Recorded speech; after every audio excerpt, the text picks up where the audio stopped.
नमस्कार, जय हिंद, वंदे मातरम। मैं दिव्य रघुवंशी एक बार फिर से आप सभी लोगों का तहे दिल से स्वागत करता हूं आज की इस वीडियो में। दोस्तों, आज हम पुनः जानने वाले हैं उत्तर प्रदेश पुलिस आरक्षी परीक्षा 2024 से संबंधित अत्यंत महत्वपूर्ण प्रश्नों के बारे में साथियों। तो आइए समय को व्यर्थ किए बिना आज की क्लास को शुरू करते हैं। क्लास को शुरू करने से पहले आपसे एक छोटा सा विनम्र निवेदन है, अगर आप चैनल पर नए हैं तो चैनल को सब्सक्राइब कर लीजिए। हम प्रतिदिन आपके लिए 1 से 2 वीडियो लेकर आते हैं जो आपकी परीक्षा के दृष्टिकोण से अत्यंत महत्वपूर्ण है। तो आइए समय को व्यर्थ किए बिना आज की क्लास को शुरू करते हैं साथियों। तो आज की हमारी क्लास का पहला प्रश्न है जो कि करंट का है। प्रश्न पूछा है कि हाल ही में अयोध्या में रामलला की प्राण प्रतिष्ठा किस तिथि को हुई है। हाल ही में अयोध्या में रामलला की प्राण प्रतिष्ठा हुई है। ये रामलला की प्राण प्रतिष्ठा किस तिथि को कराई गई है या किस तिथि को आयोजित की गई थी।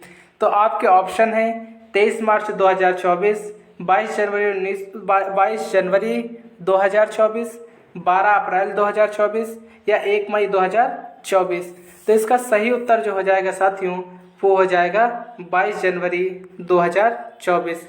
22 जनवरी 2024 को रामलला की प्राण प्रतिष्ठा कराई गई है। माननीय सुप्रीम कोर्ट के निर्णय के बाद अयोध्या में राम मंदिर का निर्माण किया गया, जिसके बाद रामलला की प्राण प्रतिष्ठा का आयोजन 22 जनवरी 2024 को अयोध्या में किया गया है। महत्वपूर्ण प्रश्न है साथियों, करंट का है, अत्यंत महत्वपूर्ण प्रश्न है। अगला और दूसरा नंबर प्रश्न है साथियों कि वर्तमान में उत्तर प्रदेश के राज्यपाल कौन है। उत्तर प्रदेश की अगर बात करें तो उत्तर प्रदेश के वर्तमान में मुख्यमंत्री आदरणीय आदित्यनाथ योगी हैं। लेकिन आपसे पूछा गया है कि वर्तमान में उत्तर प्रदेश की राज्यपाल कौन है। तो अगर राज्यपाल की बात करें तो आपके ऑप्शन है राजनाथ सिंह, अखिलेश यादव, आनंदीबेन पटेल या योगी आदित्यनाथ। तो इसका सही उत्तर हो जाएगा साथियों option number C, Anandiben Patel जो हैं ये वर्तमान में उत्तर प्रदेश की राज्यपाल हैं और आदित्यनाथ योगी वर्तमान में उत्तर प्रदेश के मुख्यमंत्री हैं। अगला और तीसरा नंबर प्रश्न है साथियों कि वर्तमान में भारत के रक्षा मंत्री कौन है। अगर रक्षा मंत्री की बात करें तो प्रश्न पूछा गया कि वर्तमान में भारत के रक्षा मंत्री कौन है। आदरणीय केदारनाथ अग्रवाल, अमित शाह, निर्मला सीतारमन या राजनाथ सिंह। तो इसका सही उत्तर अगर देखें तो इसका सही उत्तर हो जाएगा साथियों राजनाथ सिंह। राजनाथ सिंह जी जो हैं ये वर्तमान में भारत के रक्षा मंत्री हैं। इससे पूर्व ये 2014 से 19 तक इन्होंने जो है गृह मंत्री के रूप में कार्य किया है।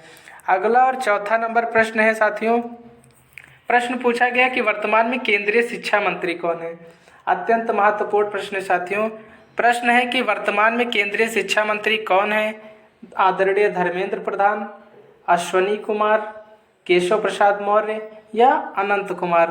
तो इसका सही उत्तर अगर देखें तो इसका सही उत्तर हो जाएगा साथियों धर्मेंद्र प्रधान। अगर केंद्रीय शिक्षा मंत्री की बात करें, वर्तमान में अगर भारत की केंद्रीय शिक्षा मंत्री की बात करें तो वो धर्मेंद्र प्रधान जी हैं। ऑप्शन नंबर ए इसका सही उत्तर हो जाएगा साथियों। अगला और पांचवा नंबर प्रश्न है कि गोलमेज सम्मेलन कहाँ आयोजित किए गए थे। अत्यंत महत्वपूर्ण प्रश्न है साथियों, परीक्षा के दृष्टिकोण से इतिहास विषय का प्रश्न है। पूछा गया है कि गोलमेज सम्मेलन कहाँ आयोजित किए गए थे। तो गोलमेज सम्मेलन का आयोजन कहाँ किया गया था, कितने गोलमेज सम्मेलन हुए थे, किसमें गांधी जी ने भाग लिया था, किसमें अंबेडकर साहब ने भाग लिया था। ये कुछ प्रश्न है जो कि गोलमेज सम्मेलन से अत्यंत महत्वपूर्ण प्रश्न है। तो प्रश्न पूछा गया कि गोलमेज सम्मेलन कहाँ आयोजित किया गया था।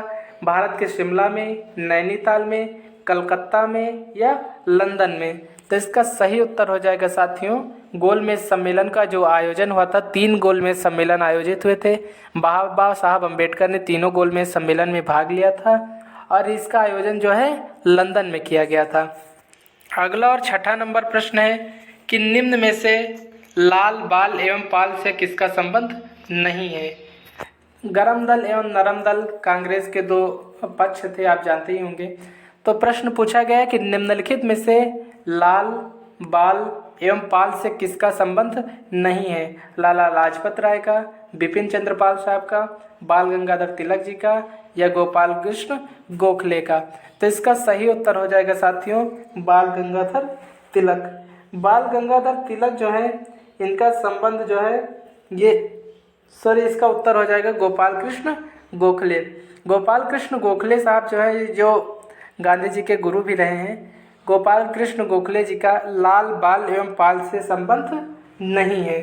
तो इसका सही उत्तर हो जाएगा ऑप्शन नंबर डी। अगला और 7वां नंबर प्रश्न है साथियों, किस मुगल बादशाह ने हिंदुओं पर जजिया कर लगाया था? हिंदुओं पर जजिया कर किसने लगाया था? किस मुगल बादशाह ने या किस मुस्लिम बादशाह ने हिंदुओं पर जो है जजिया कर लगाया था? जहांगीर ने, शाहजहां ने, औरंगजेब ने या इन सभी ने? तो अगर हिंदुओं पर जजिया कर की बात करें तो हिंदुओं पर जजिया कर लगाने वाला जो मुगल बादशाह था ये औरंगजेब था। औरंगजेब ने हिंदुओं पर जजिया कर लगाया था। अगला और 8वां नंबर प्रश्न है साथियों कि भारत का पहला शासक कौन था जिसने मोहम्मद गौरी को पराजित किया था? मोहम्मद गौरी को पराजित करने वाला भारत का पहला शासक कौन था? पृथ्वीराज चौहान थे, मूलराज प्रथम थे, भीम द्वितीय थे या जयचंद थे? तो इसका सही उत्तर अगर देखें तो इसका सही उत्तर हो जाएगा साथियों option number C. Bhim second या भीम द्वितीय जो थे इन्होंने मोहम्मद गौरी को पृथ्वीराज चौहान से पहले भी पराजित कर चुके थे। मतलब पृथ्वीराज चौहान से पहले इन्होंने मोहम्मद गौरी को पराजित किया था। मोहम्मद गौरी के पृथ्वीराज चौहान से 2 युद्ध हुए, तराइन का पहला युद्ध और तराइन का दूसरा युद्ध। तराइन के पहले युद्ध में जो है पृथ्वीराज चौहान विजयी रहे, परंतु जयचंद के धोखे के कारण तराइन के द्वितीय युद्ध में पृथ्वीराज चौहान इससे मोहम्मद गौरी से पराजित हो गए थे। अगला और 9वां नंबर प्रश्न है कि अशोक के शिलालेखों को सर्वप्रथम किसने पढ़ा? अशोक के शिलालेखों को सर्वप्रथम किसने पढ़ा या अशोक के शिलालेखों को सर्वप्रथम पढ़ने का श्रेय किसको मिलता है? पैनथेलर को मिलता है, जॉन्स को मिलता है, विल्किंस को मिलता है या जेम्स प्रिंसेप को मिलता है? तो अगर अशोक के शिलालेखों को पढ़ने की बात करें तो अशोक के शिलालेखों को सर्वप्रथम जेम्स प्रिंसेप ने पढ़ा था। अगला और 10वां नंबर प्रश्न है साथियों, महत्वपूर्ण प्रश्न है कि निम्नलिखित में से कौन सा युग्म सुमेलित नहीं है? एक तरफ दिया गया है सिंधु घाटी सभ्यता के कुछ महत्वपूर्ण स्थल दिए गए हैं और दूसरी तरफ नदी दी गई है जिनके तट पर या जिनके किनारे ये स्थल उस समय उपस्थित रहे थे या अभी भी उपस्थित हैं। तो निम्नलिखित में से कौन सा युग्म सुमेलित नहीं है? हड़प्पा जो है ये रावी नदी के किनारे है, मोहनजोदड़ो सिंधु नदी के तट पर है, कालीबंगा घग्गर नदी के तट पर है, लोथल सतलज नदी के तट पर है। तो इसका सही उत्तर अगर देखें तो इसका सही उत्तर हो जाएगा साथियों लोथल सतलज। अर्थात लोथल जो है ये सतलज नदी के किनारे अवस्थित नहीं है। हड़प्पा रावी नदी के किनारे है, बिल्कुल सही है। मोहनजोदड़ो सिंधु नदी के किनारे है, बिल्कुल सही है। कालीबंगा जो है ये घग्गर नदी के किनारे है, ये भी बिल्कुल सही है। अगला 11वां नंबर प्रश्न है साथियों कि निम्नलिखित में से चित्रकला के क्षेत्र में कौन प्रसिद्ध है? अगर चित्रकला के क्षेत्र की बात करें तो निम्नलिखित में से चित्रकला के क्षेत्र में कौन प्रसिद्ध है? परवीन सुल्ताना, प्रोफेसर टी.एन. कृष्णन, राम किंकर या राजा रवि सिंह? तो चित्रकला की अगर बात करें तो राजा रवि सिंह जो है ये चित्रकला के लिए अत्यंत प्रसिद्ध हैं।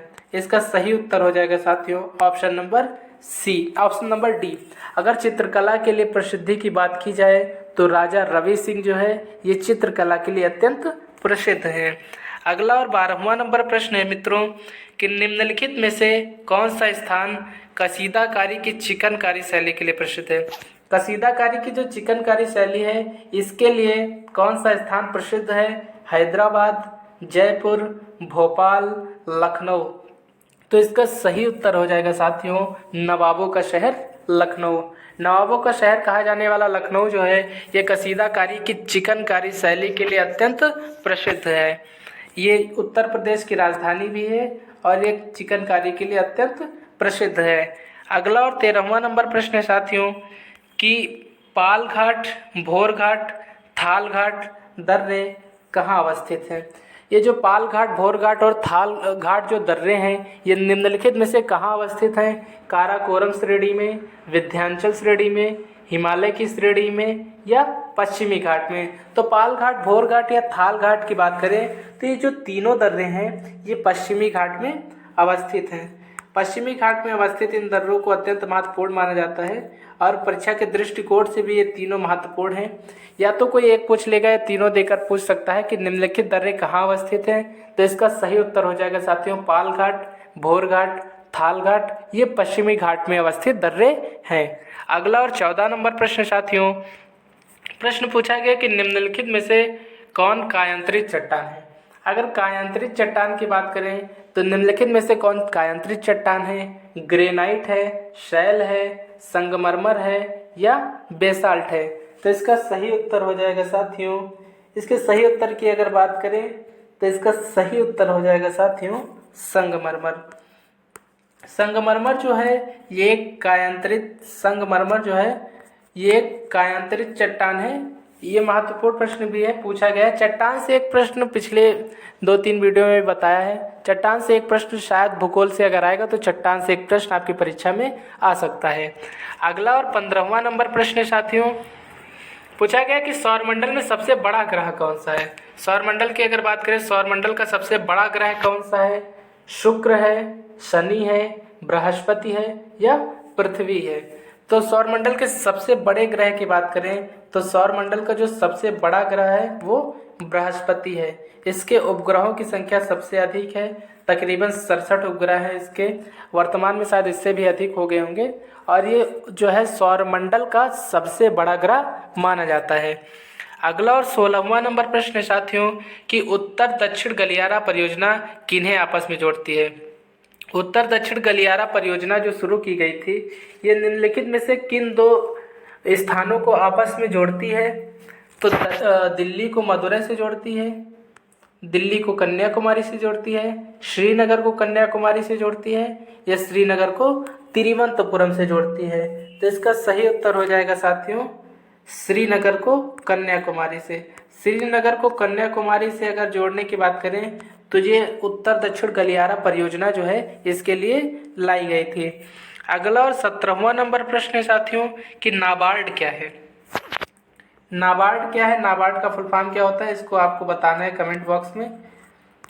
बात करें नाबार्ड की क्या है, नाबार्ड क्या है, नाबार्ड कौन सी किस तरह की संस्था है या कोई परियोजना है या कोई कार्यक्रम है।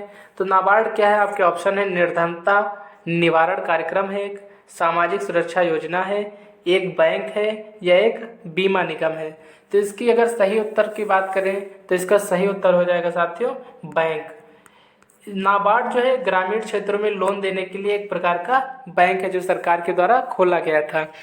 अगला और 18वां नंबर प्रश्न है कि भारत में ग्रामीण क्षेत्रों में पाई जाने वाली बेरोजगारी कौन सी है, या भारत में ग्रामीण क्षेत्र में कौन सी बेरोजगारी सर्वाधिक मात्रा में पाई जाती है। भारत के ग्रामीण क्षेत्रों में बेरोजगारी पाई जाती है, आप सभी लोगों को पता होगा। तो वर्तमान में भारत में ग्रामीण क्षेत्र में सबसे अधिक मात्रा में कौन सी बेरोजगारी पाई जाती है? मौसमी बेरोजगारी, अदृश्य बेरोजगारी, ए एवं बी दोनों, उपरोक्त में से कोई नहीं।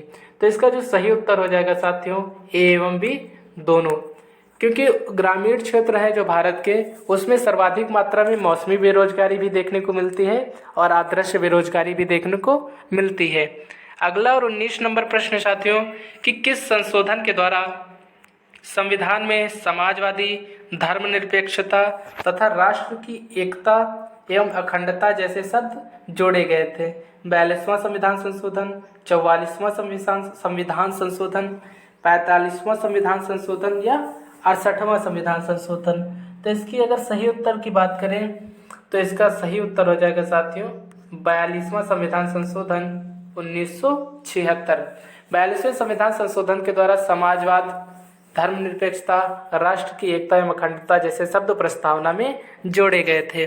अगला और अंतिम प्रश्न है आज का साथियों, पूछा गया कि राज्य के नीति निर्देशक तत्व या राज्य